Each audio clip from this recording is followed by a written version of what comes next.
Hey, listen up for a second. We're about to release on episode 10 of the Free Range Texan podcast the best doggone recordings of an actual Bigfoot in the forest outside of Houston, Texas that I have ever heard. Oh, who am I? I'm Michael Sean. Well, I hope Bigfoot likes great music. Strike up the band, sweetie pie.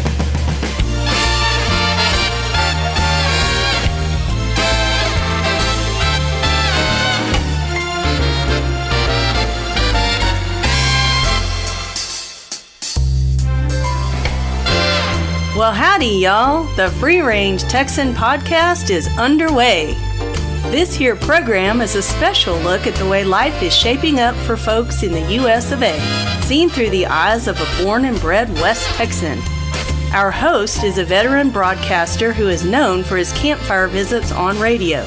Michael Sean is standing by. Yeah, it's like we're podcasting over the wall and stuff. So here he is, our host, a real free-range Texan himself, Michael Sean.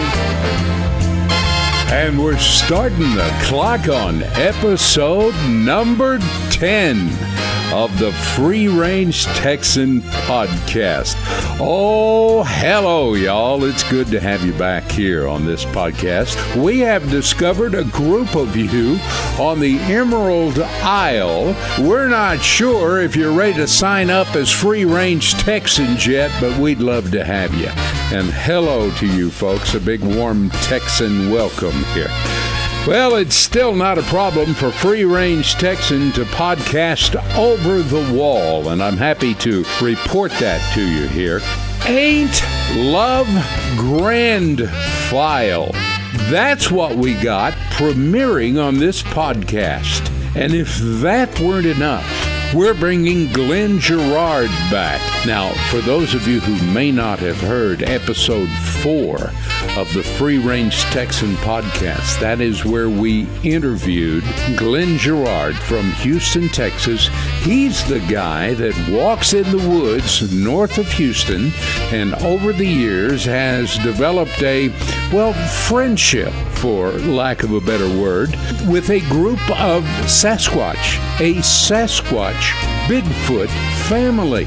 Well, hear me now, believe me later. Glen will be back on the show to kind of a follow-up to episode 4. That's coming up and a whole lot more. The unexplained files here later on. And as always, we'll do what we always do. We'll end up at Michael Sean's campfire. But we're kicking it off with a brand new segment, the Ain't Love Grand File. I think you're going to enjoy this.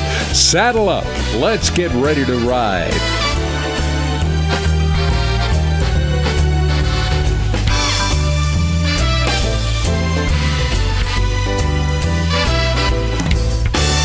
This episode of Free Range Texan Podcast is brought to you by A-Team PR. Thinking about creating your own podcast? Let the crew at A-Team PR help. A-Team PR is available to help you set up, script, and digitally master your podcast with professional results. A-Team PR is a proud sponsor and producer of the Free Range Texan Podcast. For more information, go to freerangetexan.net. That's freerangetexan.net.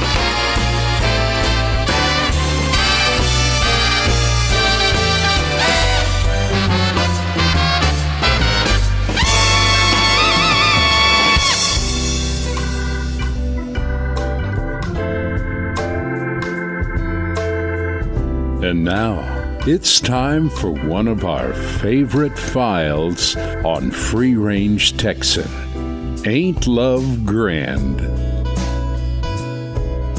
Bill Carmen married Minnie Richter in 1958, and the newlyweds went to their next assignment.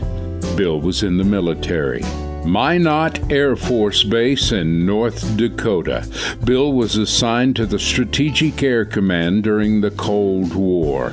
In the Air Force, Bill worked on radar systems, From North Dakota, they were transferred to Fairbanks, Alaska. They tell me it was actually warmer in Fairbanks than it was in Minot. Bill served in Vietnam and was there during the Tet Offensive. Bill, Minnie, and by now their daughter Amy next went to Tucson, Arizona. He retired from the Air Force in 1970. Bill took a job in Washington, D.C. for the Department of Defense. Bill and Minnie moved to our nation's capital. Bill soon left Defense and went to work as a security officer with the Department of State. Because of the breakup of the former Soviet Union, he was soon traveling to the new countries in the Balkans, setting up security in new American embassies. Next, Bill transferred to the State Department's Foreign Service, and the Carmens were off on a new adventure, Nairobi, Kenya, where both Bill and Minnie worked at the American Embassy. From Nairobi, Bill would service 19 African embassies in his role as a security officer. Bill and Minnie retired a good few years ago and moved to their 240-acre farm just outside of Anson, Texas. When I did this interview, it was for our Heroes and Heroines file, and I believed that I was going to hear all of the magnificent stories of a lifetime of service to our nation.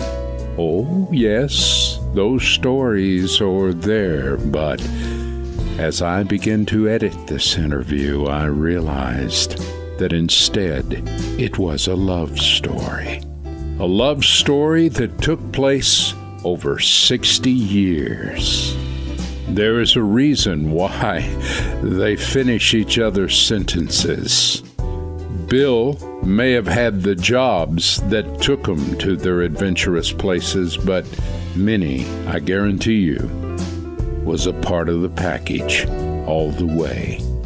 Let me introduce you to Bill and Minnie Carmen as we sat at their farm the other day in Anson, Texas, answering the question, ain't love grand? There was a story that you were talking about when I came in about getting knocked in the head by a giraffe horn. Doing something to aggravate the giraffe? What I did was run out of food to give the giraffe. It took a swing. His head swung. Because you ran out of food? It was mad at me. So he took a swing at me and I dodged and I said, there you are. Well, then it come back, swung back the other way and hit me in the head. And that horn is not hair. It is horn. It hurt. It nearly put me down. You grew up in Odessa, Texas. Yes, I was born over here southwest of Anson in the mid-30s. But my folks left here in the mid-30s during the Depression years, wandering the oil patch out in Ector County and Odessa. But you didn't grow up to be a roughneck. No, I didn't. You joined the Air Force. 1950, I went in and... Radar was a brand new technology then. Fairly new. You were kind of a cutting-edge technician. 2 years in Shio, Japan, Tokyo. Now, had Minnie come along yet? No. Or she hadn't. Was she pining away back in the States? Yeah, no. I was single. I can't elaborate all that. There's things that she doesn't need to know. So, Minnie, after all these years, you're still on need to know. Right. But we go back. He go back once a year now to Las Vegas to meet with the guys that were in Ashia with him. Once a year? Yeah. Still recognize each other? Barely. I think it started out as 36, and this past year we had 7 of us there. Oh, my.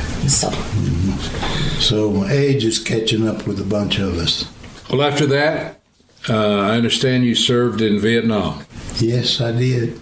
After leaving Japan, come back to the States. Yeah. come to see my grandmother here in Anson, and the lady at the Drugstore. the lady there says, Bill, there's a girl over here that would like to meet you. You were set up. Yes, I was set up.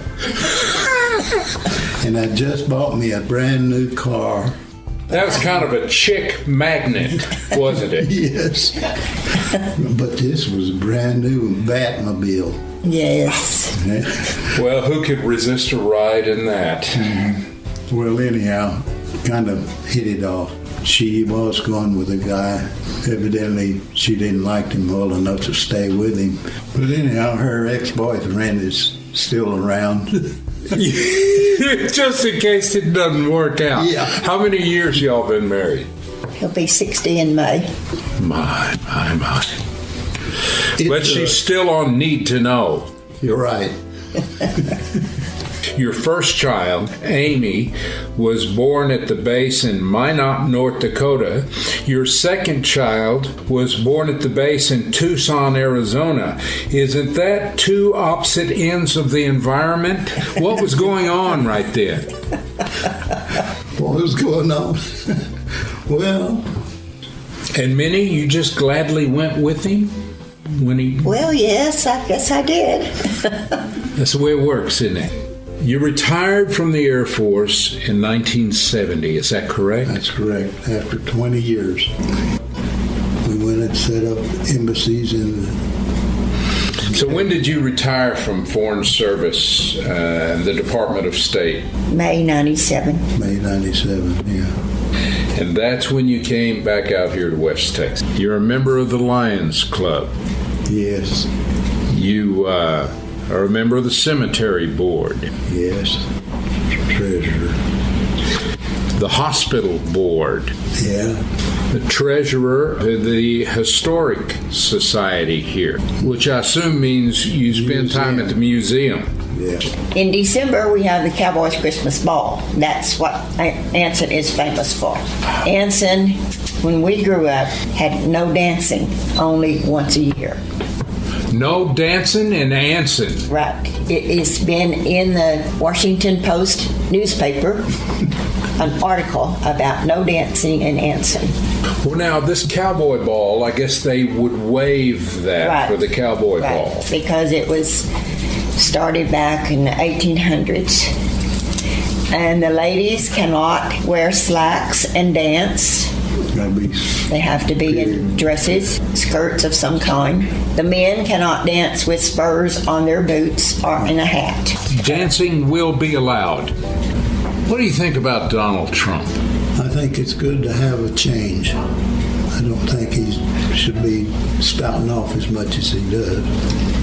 After your career, you told me you were in 48 countries. At least, maybe 49. 1959 when we got married, and we did not come back until 1997. Really, no place is home but where we are together. You've been listening to another Ain't Love Grand file on the Free Range Texan podcast. If you'd like to get a message to today's guest, go to the freerangetexan.net website. Then you go to the blog and leave all the messages that you like. Because after all, ain't love grand? Ooh, Michael. Oh.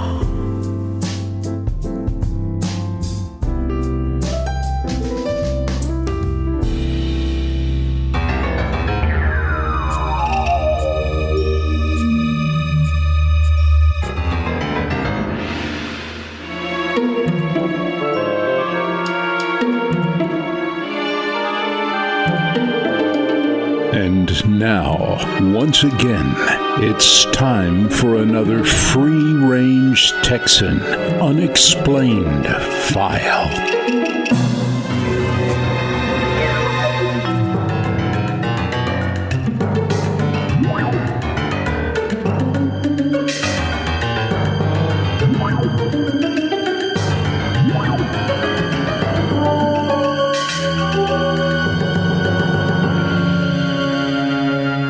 Glen Gerard, it's good to have you back on the Free Range Texan.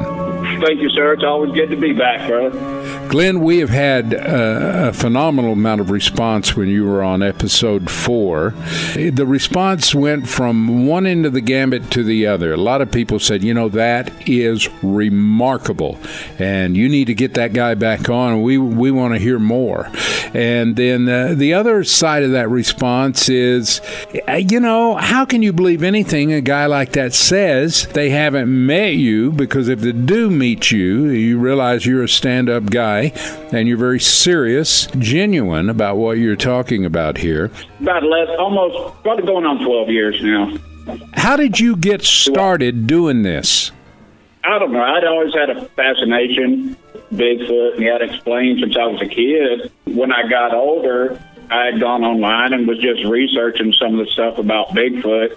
Came across a couple of the groups that were doing it, documenting and everything, and I thought a lot of it was pretty fascinating. So we just started looking into it, reading about it. We started hearing rumors that there were some actually in Texas. I met one of my buddies, Clay, met him online, and him and I exchanged personal emails, and then met for lunch one day. We decided just to go up and check the forest right there where we have property. Sure enough, we went up there on the very first trip. It was me, my nephew, and Clay. We went out there, and it was hiking. We weren't really expecting anything. Forest and everything, the creeks that run through there, just the sounds, the smell. We had done some hiking for the night. We were pretty pumped up, and we were headed back to the truck. We'd turned off everything. My buddy had a little Gen 1 night vision, and when we came around the corner, the very first night, there was one standing there by my truck. He just kind of turned and looked at us and walked off, and we've been doing it ever since, trying to get that same feeling back. How tall would you estimate this creature was? We measured it based on the tree that he went by. Of course, we stood there kind of dumbfounded. What seemed like a few minutes was probably just a few moments. Going, okay, did we really just see this? Is this real? Is that a person? And is that a bear? No, we know exactly what it was. And the eyes were glowing red. Most of the time that they'll let themselves be known, most of the time their eyes will glow white. Over the years, we've kind of found that if they get angry or spooked or kind of you might accidentally sneak up on one or whatever, they get excited or that fear real quick that their eyes will go red. Like I said, there were two big flaming red eyes looking at us, and then fortunately there was 3 of us, and he just looked down at us and went off into the trail or into the woods right there. We walked over where he went by a limb and measured his eyes, where we came right at 7 foot 6 inches, and we're guessing that the top of his head was probably about 8 foot. Massive. I wasn't up close to verify, but if I had to say anything, I'd have said it was a big male. Now, to be clear on this, we're talking about in the woods just north of Houston, Texas. Correct. That's what really surprised me, because growing up, we'd heard about it on In Search Of or Some of the Unexplained, and they always said California, Oregon, Washington, and I never even associated them with being down here. But then after investigating, look at it, turns out if they're not in every state, they're in almost all of them, to some extent. I don't know. I personally think for every report that's been placed, there's probably 10 to 20 that aren't. Just because a lot of people are like, well, who are you going to tell it to? A lot of people don't even know that you can get online and, register your sighting or your encounters with a lot of these different Bigfoot organizations that are out there. Glen, you told us on episode 4 of our podcast that you discovered you were interacting with what apparently was a family of Sasquatch. And how did you discover that, or how did you come by that information? Mind you, most of the time we stay on trails when we go through the woods at night. It's not like, you just go off trails pushing through shrubs and trees. They do that, but, for the most part, stay on the trail. And then a lot of times you may get, limbs breaking or popping or hearing stuff, and then you'll turn to the right, then you'll hear something behind you, then you'll hear something to the left, and you know that, okay, there's at least 2 or 3 or 4 of them. We're kind of, I wouldn't say surrounded, but, they're kind of, all sides. And most of the time I think it was just kind of a curiosity on their part, seeing what we were doing out there, because there's very few people go out there and actually hike at night. Probably as shocked to see us out there at night as, we were to experience them. Step out and let you get a really good gander at them. We do see them and everything, but on occasion, but they're really good about concealing themselves.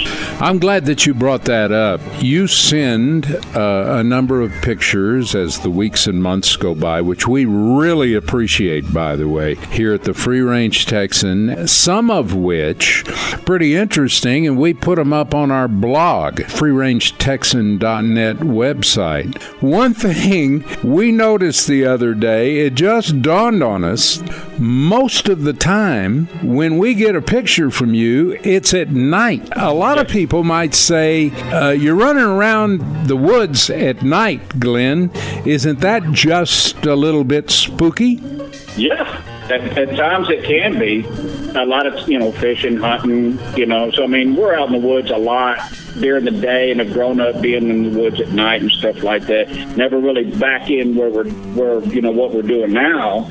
Yeah, at times it can get pretty hairy, and then sometimes you catch yourself going, okay, Glenn, now you walk all the way back in here. What the heck are you doing? So, you have that run through your mind from time to time. Some of the encounters are scary, but if you can control your fear and get past that, and like I said, the main thing is to keep Hollywood out of your mind. These things could step out and kill you if they wanted to, but it's more or less if they don't want you around, they'll scare you off. How do they tell you? How do you know if they don't want you there? Usually, if they'll start tossing rocks or they start breaking limbs and trees. And a lot of times you can. It's hard for me to explain this part, but a lot of times you can feel it. I know a lot of people are going, if once you're in there and you're close to them, once they snap a limb or push a small tree over or throw a rock in and hit a tree close to you real hard, it tells you right off the bat, hey, you're not wanted here tonight. Maybe come back another day, for whatever reason. But yeah, if you can get past the fear part, then it almost turns into like riding a roller coaster. That's always the best way that I can compare that analogy. Let's talk about your communication with this family of Bigfoot creatures. What we've learned going over the years is we've taken people with different personalities, different nationalities to see if we get different kind of reactions. And honestly, if we take people that kind of have a jerky attitude, I hate to say it, we tend to get the most activity with them because it's like they sense that this person's kind of a jerk. One of them being my nephew. When he was young, he was the one that got hit in the face with the rock that night. We have a picture of that on the blog, yes. That was before he went off to the Army, and he was young and full of piss and vinegar, and, he was the man, and he went in their neighborhood, and they sensed it and put him in check real quick. We've actually had the same thing happen to my brother-in-law and a couple other guys that we've taken up there, and usually something would happen usually fairly quickly after we got there. Usually we didn't have to go in but 100, 200 yards before they already let it known that they were there, and this person needed to clean up their attitude. So, but you go down a little bit further and you look off to the left and there's the eye shine again. Then you go down and you hear something on the other side of the trail and you look up and there's two eye shines over on that side looking at you. A lot of times we try to make it like it seems like we're not in there for them. We're in there for something else. Like we'll stop in the middle of a trail and act like we're digging for something, that something has our interest. Automatically it irks their curiosity. A lot of times you can do something like that and then go up further up the trail and then take a glance back and you'll see one of them that'll come out and be looking around at what you were looking at. It's almost a constant cat and mouse game. This audio file that you sent us, I understand that you recorded this. Is that correct? Yes. Now, this particular recording, I've heard you talk about on your last interview with us that there seems to be a relationship between coyotes and the Bigfoot creatures, and that whatever all is involved in that relationship, when one fires up, usually the others do as well. And in this recording, you hear the coyotes calling in, so to speak, when these Bigfoot creatures make the sounds that they make in this recording? We have one particular howl that we do to try to get them to answer. Over the years, we try to mimic them, but we'll have 2 or 3 of us that'll howl the same way, the same time. That way it makes us sound bigger, and we think we're more apt to get a response from that. And I got to hand it to you, brother, on episode 4, which is up on our library now, to Free Range Texan at freerangetexan.net. If you want to go listen to that episode 4, you can. But you do that howl for us, and I was pretty amazed. You do a good job of that. Listen, we're running out of time, Glenn, for this time around, but we want to play that audio that we told people we would have on today's podcast. This is, you want to help me set this up a little bit? What do you think was happening here? Do you have any conjecture on that? Probably almost 4:30 in the morning. We had set out a couple of the voice recorders, and I guess it sounded like one of the Bigfoot got up and, howled and where's everybody at? And they all started answering, over here, over here, over here. It seemed like he got them going, didn't he? It sure does. Glen Gerard, we'll have you back on the podcast very soon, brother. Thanks a million. No problem, sir.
You've been listening to another Free Range Texan Unexplained file. If you would like to get in touch possibly with today's guest, or would like to learn more information about this segment of our Free Range Texan Unexplained file, then go to our website at freerangetexan.net.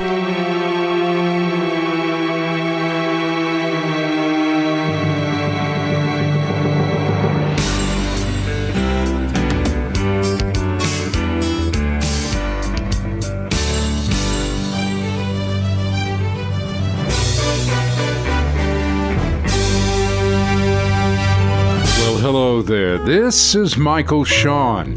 Pull up a seat and pour yourself a cup.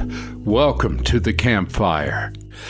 Another great story from Bob Kinford, out of the Good Humor Cowboy. You see, it all started one bright and sunny morning.